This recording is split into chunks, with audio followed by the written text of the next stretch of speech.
I wish so many people didn't have the opinion that a returned item Mm, was broken, right?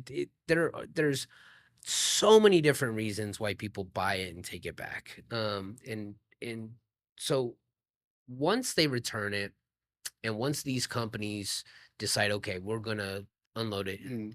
off into uh, the secondary market. Let's talk about that. So walk me through what a retailer will do, just loading up a truck. Yeah. Like, kind of walk me through So that. usually it's going to happen at a distribution center. So the crazy thing is most stores, if you're doing in store, do not generate enough returns to store it there and then ship a whole truckload to someone because usually these are sold by the truckload. Usually it's going to take the returns for the day and they're going to send it back to a fulfillment center. That fulfillment center is going to separate those returns into different pipelines. So usually it's based on size. Then they're going to also try to take the things that have to go back to their vendors. And then there's some things that the liability is too great. Medicine, food, a lot of that they're just going to trash because it's not worth the risk to have it go on a Right. secondary market. So a common example would be like, and maybe it would depend on the food, right? So if you're shipping a food item from Amazon, a lot of times that won't end up in the same market because the risk is the supply chain of custody has been broken. So you're not going to risk it. So these distribution centers are going to separate it into the categories. One, so it ships easy. Two, that's what they have to do according to their agreements. And then they need to make sure that whoever's buying these has a way to resell them. And each one of them have their own specialties. So usually size and cost will all depend on how they separate these out.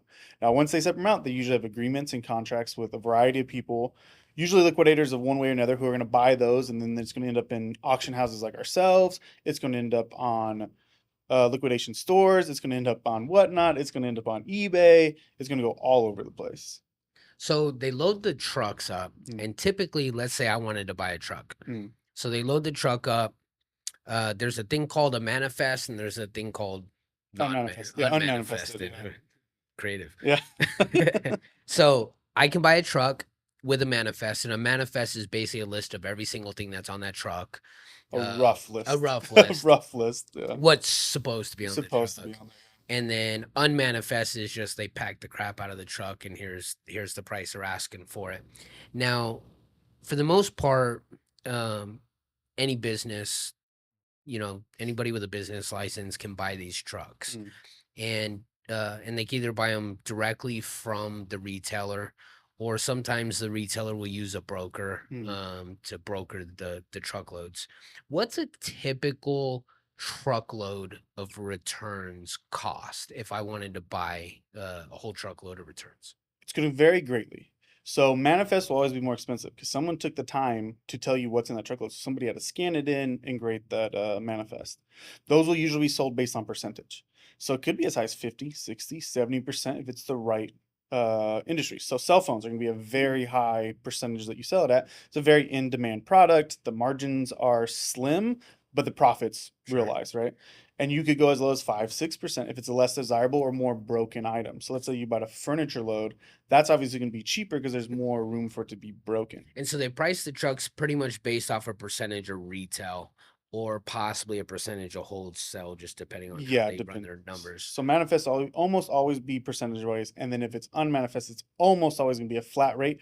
Just honestly, depending on the market, you might get something in Phoenix, Arizona for one price and have a radically different price in Indiana. That's going to depend on shipping Interesting. costs, what and different distribution. Distribution. That's not what I want to be saying. Distribution. Distribution. That's funny. Got OnlyFans still on my mind, I guess. Uh, So you have distribution centers, right, where they do a better job than others. So, for instance, the Home Depot here out of Phoenix, they did a wonderful job for a long time of making sure, like, if it's trash, they're not even letting it get to the liquidators because there's no resale value for them. So they Sure. want to make sure the liquidator is getting the best possible product so they can move it fast so that they can buy another load because the distribution is driven by space and time.